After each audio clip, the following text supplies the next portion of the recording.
How lucky am I today to be sitting down with the big dogs at the big dog table? We've got Zach from Edge Impulse, Ganit from Arduino, George from Foundries. I mean, this is a star-studded lineup, and today I want to steal the insights right out of your heads. We'll start with the state, right? We are absolutely in the golden age of experimenting with AI, thanks to all of you, right? Training the models with Edge Impulse. It's going on your hardware, and you're putting it there. We have so many tools available to us right now. It's so easy to experiment. Is there anything we're missing? What's left to put into this ecosystem? What are we missing? Yeah, so at Edge Impulse, when we founded the company, the reason why we did that, it was just, hey, keep using Python notebooks, right, with TensorFlow. Yeah, do it in MATLAB. And I remember those days. But it's not accessible for developers, right? It's super difficult, very, very slow, very brittle. It's scientific. You need a PhD to get anywhere. And it's impossible to deploy with that in hardware. Back in the days, right? That's 10 years ago. Yeah. So we founded Edge Impulse to democratize the development of these custom AI workloads, right? Like when you're talking about your dogs, right? Yeah. That would have been almost impossible to do in the past because you couldn't, in fact, specialize the modeling. We wanted to open that up, right? Anybody can take their data, train a model, and we want to make it easy to deploy to hardware. And embedded does a really bad job of making hardware accessible. Yeah. I'm like, oh no, we're the special MCUs with the special architecture. You can't deploy here, right? And then somebody else is like, no, we're the high-end MCUs. And then everybody else is like, no, right? We've got embedded Linux CPUs. Yeah. Does any of that matter, right, for developers? So like, no. Now we want to make a battery-powered sensor. Now we want to make a camera-based thing with we have power, and we have to open up that hardware to be accessible for the AI workloads at every performance point. I agree, absolutely, Zach. I think it's a really good point, and I think what you said it really well is, what we're missing in the AI is what model are you building at what compute profile and what power profile, right? Because certain algorithms or certain AI applications need tons of compute. You gotta go, as high as you can. Yeah. Power may not be a problem. We have a, brick-powered, solution. The old 12-volt car battery. There you go. Exactly. But then you have these applications which, we see which are very battery constrained, which are very, very constrained by the hardware platform. I think all of you have seen the new Uno Q we launched. It's the most powerful board we've launched because there's a microprocessor and a microcontroller. But we also do a lot of stuff on very constrained single-core ARM M33s, right? And what I think all of us coming together with the Qualcomm umbrella brings is also the low power profile. This Uno Q runs at less than a watt. Yeah. Right? I mean, that's... What? Think about it. Less than a watt, right? It's pretty amazing. So when you're looking for really high-end applications, of course, you need a lot of compute and power. But what we're missing is the guidance and the coaching and a playbook approach to developers to say, when you need a different kind of application, which is low battery power as well as low constraint, what do you use? And how do we move AI workloads across any of these? That's right. Because one day, we want this to run battery powered, right? We're going to do a NICLA. The next day, we want more compute power because now you wanted to improve your model. Hey, we want to not running fast enough. I have issues with that. I need something. Detection, right? Yeah. Well, we can make it very easy to move that onto another queue where we have more compute power. And that's something we've been missing, right? This ability to have multiple performance points. Some are RTOS, some are Linux, doesn't really matter. And making it really simple for developers to choose their price and performance point. And Qualcomm is particularly interesting because coming from the mobile phone space, where you've got a huge amount of camera, compute, multiple applications running at once. But it's only this big. And it's only this big and it runs from a battery all day. Now think about creating a robot, right? You don't want your robot to run out of power in 10 minutes because it uses some very powerful processor. With Qualcomm, and because of that mobile phone technology, you can get both. You can get high performance and long power and low power. And what's missing is how do you make it easy for developers to literally be able to find the hardware, power profile, sensors, AI model and just deploy it. And stitching all that together, I think, is what makes the three of us a very powerful, complete solution. And George, I think one thing you bring to the table, which is very important, is you know this really well. We do Arduino Maker stuff, we do education stuff, but we also do Pro, which is ruggedized industrial hardware, where the same tool chain and the model you can use for production for tens of thousands or thousands of units. What Foundries.io does really well is how do you deploy this at scale? Because it's really easy to hack together 5 devices. Yeah.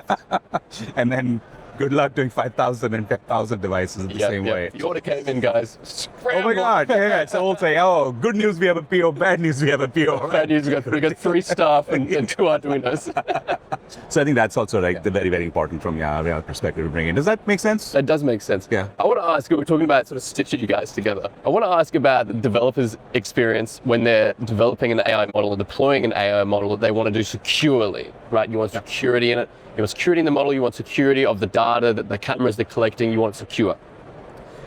What advantage do the people at home get from using a solution where you three have come together under the Qualcomm banner over just doing it themselves? Well, first let's talk about the developer experience. I think we can make our way down to security, right? Like the key thing first is that we're making the tools accessible, right? In a way that developers can start getting to know the technology, prototyping, right? Checking, like, is their data even suitable for AI? Some things just don't work, right? Yeah. They're not machine learning compatible. Yeah. You want to test that early, right? Like, test early, fail. Yeah. So our philosophy is democratizing the tool. So we make Edge Impulse plus Arduino extremely simple for many years already. You have single sign-on, right? You come to Arduino with your Arduino login, you automatically go to Edge Impulse, work on a project. We can take data from the sensors on the Arduino, push it directly into your data set, right? Super easy. Yeah, that was cool. That was cool. You guys should try that out, by the way. You can, if you've got a Nuclear Vision, you can collect all of your data. You can just go around snapping pictures. Blah, blah, blah. I'll take a bit of that, bit of this. You can do it on your phone too. And by the way, I want to remind you of things. We've been working together way before Qualcomm. Yeah, many years. So, these three companies have come together to make developers' life easy. I mean, you've done many videos about us. So you guys all know Edge Impulse, Foundries, and us. It's just now we're all even closer together under one umbrella with good access to phenomenal technology that we can bring at a very accessible and affordable price point to all of you guys. Right? And we make that deployment then easy, right? So we've done that data collection. That's important to make easy because that's how you build real models, right? The deployment directly to device, which goes through Foundries, and the ability to do this across, again, both the microcontroller class devices, like the Nuclear Vision, all the way to the Uno Q, which is a totally different beast, right? Completely different architecture. And non-Qualcomm too, right, Zach? I mean, we could go all the way up to wherever we want to go. Anything. Yeah. So we bridge that whole process for the developer, so it's a very fluid, easy experience for them. And we're building in security under the hood. Yeah. We make that security easy to use. Like on our side, we're signing all that data that's coming into those data sets. So what people don't realize, you start on a data set now with your dogs, you're going to have a dog tracking company pretty soon. I see a startup in your future, right? You're going to be like, Let's use this excuse to ask for money and then start generating funds for this. but the data set that you started collecting is valuable. Don't throw it away. Thank you. I mean, no one else thought that. Yes, it's valuable. Data sets are super difficult for the real world to collect. Absolutely difficult. But you want to know the provenance of that data. Where did it come from, right? Yeah. Is it signed so it doesn't get accidentally corrupted later on, years from now? I like the terrifying term you used before about attack vectors. Yeah. Do you know you can get paid for folding your laundry? Sorry? You can get paid for folding your laundry. You know why?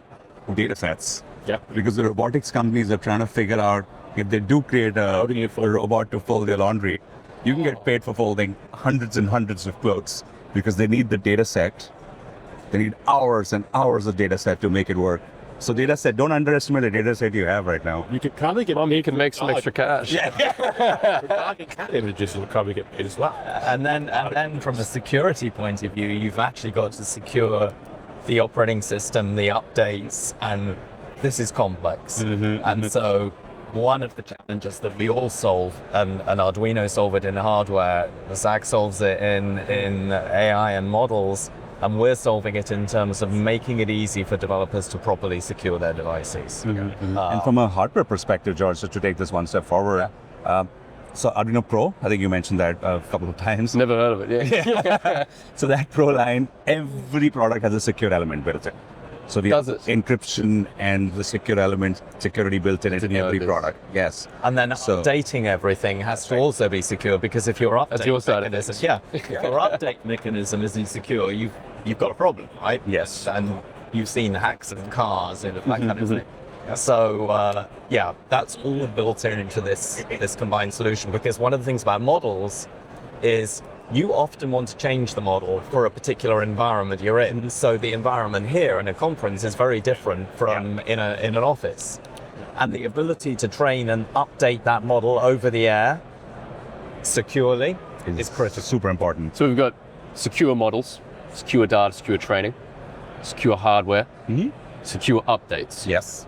And together, that's a pretty strong shield. secure. And that would have taken people a long time to do themselves. Hence why using a solution like this Exactly. makes a hell of a lot And of it's sense. super easy to do. And it's It's not, you don't need a PhD to figure out like how to secure all these three things. So yes, I think that's exactly And I right. think something you just said there is like maybe a really, really important lesson for all your audience, right? Is that AI is not a one and done. You always are going to be improving the data that you're working with. As you deploy, you're going to get access to more data. You're going to find new corner cases. Yeah. So these models are like me about it. continuously being improved. We have to continuously be deploying. Even more so than firmware, right? Firmware, you're like, quarterly release schedule, right? Like waterfall. But not with data and AI, right? You really have to think about this, like, how do we get a model out there early, right? Let's deploy in a week or a day, right? Get a model out there early. Use that to push more data into your data set. We have the support for all that. So you have to have security and this updatability, right? You have to continuously collect data and be deploying, and you have to automate it as well. Like, we're engineers, we like to automate stuff. So we have features like when the new data starts hitting your data set, we could auto retrain. Yeah. Passes a quality test, right? We can even do auto labeling. We can auto retrain, and we can look at the accuracy of a model as you get more data coming in. We have developers doing that independently. We have the largest companies in the world doing this very successfully, where they are collecting data from their machines in the field, and they can see the improvement of their models going up. This is something that I think is going to be important for us to teach everybody about, and that's why kind of bringing all the technology together. What I love most about your joint solution and how you're all working together is how it's like a ready-made thing, right? I can jump in, I can try it. I mean, we're talking about the new software that Arduino's come out with. App Lab. The App Lab. Yeah. And how easy it is just You to... got to download it, by the way. You give the 171,001 person to download it. Hold me to it, I'm going to download it. Put a post up. For full stuff, yes. I'll prove to you I've downloaded it. Okay. It feels like the world is shifting towards ready-made solutions. I'll be the first to say I love me a ready-made solution. Yeah. Is that where we see the world going? Is that where we see what developers are preferring, ready-made solutions? And where else might that go? Yes and no. I think it's a very good question. So I think from what we were discussing today too, is there are certain areas where you want instant gratification. Because we just talked about Feels AI good. being, tough and easy or different. But you want to make sure that this works and you get that instant gratification, especially in today's world when you want to something. Particularly when you're first starting as well, Exactly. when you're evaluating lots of different technologies, instant gratification is paramount Super important. to putting the chip in. Yeah, thank you. So the Arduino App Lab, which is a new, way of actually doing the Uno Q and processor and microcontroller. First of all, it merges, like Zach said really well, sketches, which is embedded, and Python. Now, why do you need a different approach? You need one approach, but we start with an approach of play. So you start with play where you have these pre-made models with edge impulse, and you can instantly see that in 5 minutes you can make a image detection or a object detection model. Yeah. May not be perfect for your application, but you get how to do it. And then we have the approach of tinkering, and we almost have a cookie cutter approach of a playbook that you have to do X number of tinkerings, that you change the model a little bit. You Yeah. get to see how you change the model before you master it, before you start from scratch. You gotta start the playing and the tinkering, and I think that's been very, very well received. Because in some cases you do want the ready-made solutions, but in a lot of cases you may not want the ready-made solutions, right? Yeah. I mean, Zach, do you see the same in your customer base? Yeah, and looking a little bit broader, right? Yeah. In the industry, the the more like low volume customized you are. So for example, think startups, system integrators working on lots of different problems across all industries. Yeah. They love and must have off-the-shelf solutions that are hackable. Yeah. And I think that's the big difference. We've always had off-the-shelf solutions, but nobody would sell them to you in low volume, and nobody would open them up. So think about PLCs and the traditional industrial PLCs. Yeah, those things are a black box. You're spending millions to buy a lot of them to even get them. Yeah. And then you're never going to get access to do anything. The open, off-the-shelf, but hackable technology, I think it's the new trend where people want off-the-shelf, but they want to be customized easily.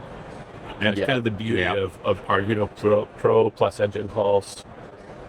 Also combining with SaaS and cloud, because a lot of what we do is like SaaS. There's the buzzwords, guys. We got them. We got them. SaaS and cloud development experiences, right, are also very interesting because we can open up a lot of powerful technology with very low barrier to entry. Right?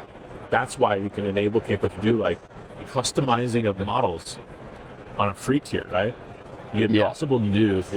Like very heavy tools available. I've made a whole video about you guys. I haven't had a chance to put Foundry into this video yet. I made a whole video on you guys.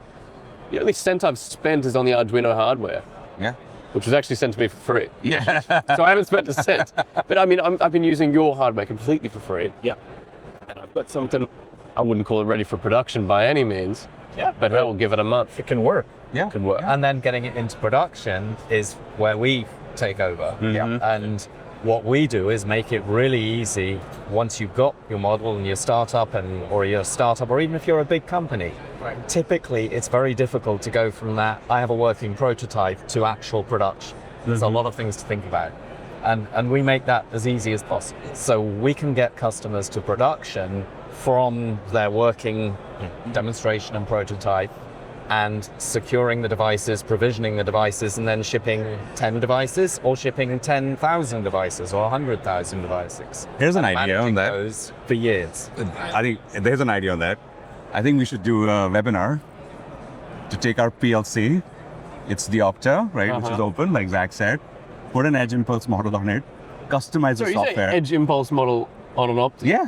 Do you know about this? Oh yeah? Do you know about this? Absolutely. Yeah. We should do it. I don't know about this. Yeah, because good luck trying to put a custom software on a traditional industrial automation system. What a chance. No chance, right? So let's do it. Let's put it on Opta.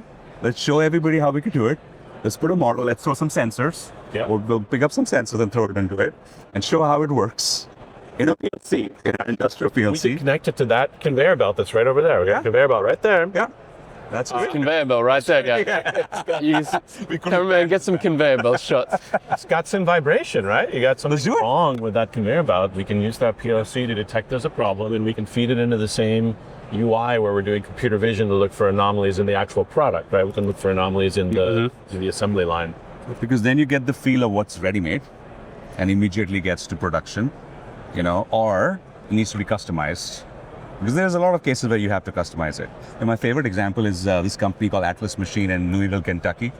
And the lead engineer, who has no idea how to do PLCs and ladder logic. Is he going to want to hear this? Oh, he would love to hear this. His name is Danny. Shout out to Danny. He's a great guy in Louisville. And he basically used a tutorial online and retrofitted one of the most complicated $1 million compressor in a hospital and did remote ready-made. Right? And can we get some video of this? Yes, you should go to Louisville. You would love going to Louisville, Kentucky, and then get a video out of it. But now they're doing this for 6,000 compressors. And of course, when they have to do that, they have to do a little bit more mastering of what the models are, what the data is. How do you actually use Foundries.io? They are using Foundries to kind of scale this overall. So, you kind of get a flavor of both. And the same guy did the first 2 compressors ready-made, proved the model, and then he's working to a more custom model. So I think there's a market for both. Would you agree? Yeah. Yeah. Speaking of exciting projects, like that one, which we're going to do, keep your eyes open. It's going to take us 2 months, I reckon. Give us 2 months. We'll see it in February or something. All right. We can make that happen. It's super cold in Louisville in February, but you should go. I'm not going to Louisville. What else do people have to be excited about?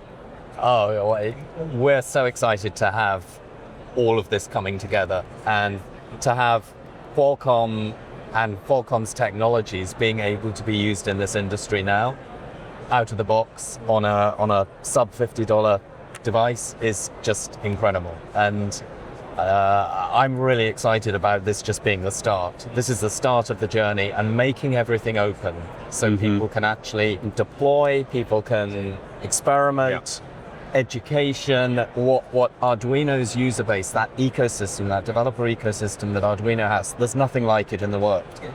And to be able to bring everything from education, tinkerers, makers, startups, big companies, and provide them this kind of simplicity and accelerating them getting products to market is amazing. It's really exciting. I agree. Outside of you being in Louisville and doing the video, which I'm I'm not going to Louisville, man. But I'm really excited about two things. I think one, how we're coming together seamlessly. You'll see how Edge Impulse and Arduino and Foundries come together, and like it's a single sign-on. You start using the application seamlessly. So you'll see a lot more of that, coming together. And second thing is, if you like Uno Q, which is the most powerful Arduino board ever, wait, there's a lot more powerful stuff coming. That's all I'll say right now. It's the beginning. You'll hear it first on ipXchange. Yeah, and that's exactly where I was going to go. Is that the new SoC technology, the number of TOPS that we see coming into embedded systems. I mean, real embedded systems at low power. And low power. 12 TOPS, 40 TOPS, 100 TOPS. 100 TOPS. That's now just the standard SoC lineup. That's that box right there by the conveyor belt. That's 100 TOPS. Wow. It's pretty small for 100 TOPS. And what that does is that's doing some incredible things for what developers are getting access to, right? Before we were limited to discrete AI models, right? Something like our YOLO Pro architecture that we just announced. It's an object detector, right? We can detect a dog or a cat, and we can train it for industrial applications. But one-shot detectors, which are built on Gen AI, right? So VLMs, vision language models, super useful, because then we can go much deeper than what we could ever train a model to do. So the demo we have right back there, right, with another IQ9 100 TOPS based, we're now helping developers deploy 10 billion parameter VLMs on embedded targets, right? All within Edge Impulse. So now it's not just like we talked about the dogs earlier, right? Not just, I want to detect a dog. I can say, I want to detect a dog and tell me if this dog has a problem, right? Is the dog's behavior abnormal? Does it look like the dog's injured, hungry, right? Misbehaving, eating your couch, right? That's something that would be very hard for a discrete model to ever get any data from, but a VLM can reason about it if we ask it direct questions. So that's getting super exciting for developers, because now we're opening up the technology people have learned to dream about with ChatGPT. We're starting to open that up for embedded developers. You've got it on the edge now. Yeah, we can deploy it on the edge, and we're only going to see more of that, right? We're going to see SLMs with better voice interfaces. We're going to see LLM RAG get integrated with these systems. Because now what's happening is that data center hardware is starting to make its way to edge, that the line's getting blurred. So we have another product from Qualcomm called an AI appliance. It takes a data center MPU card, stick it in a little box with a power supply and 2 card slots, right? The power is actually quite low. It's not less than a PC. 807 TOPS. Running right here on this table, right? 870 TOPS. That's 120 billion parameter GPT model. I was going to say, I think sometimes it goes over the head of our listeners that the T in TOPS is trillion. Yeah. It's trillion. And the B is billions of parameters, right? So 120 billion parameter, that starts to be some of the highest performant models that we now have. Okay, now we can run a real LLM right here on this table and put a stack of industrial manuals behind it, right? So now you're in the factory, you're looking at a pump. Oh, there's a light blinking. What the hell's wrong with this thing, right? Like, how do we fix this pump? Yeah. We actually have a very cool demo where we have XR glasses where you can snap an image of the pump in your glasses. We do the object detection. We detect what kind of equipment it is. We then throw it to another agent, which is an LLM RAG, and we can go do a lookup of the manual of like what's wrong with this. What is this pump and what's wrong with it? and then we can interact back with the worker in the field. Like this kind of thing is starting to come together, and you can piece it together as a developer, right? You take the LLM RAG existing from a model library. You can go build this physical AI workload. That's getting super exciting. That's super exciting. Yeah. Over this next year, we're going to see a lot more of that be released to people. So the excitement is futuristic. Yeah. Any more one-liners before we conclude? AI is not one and done.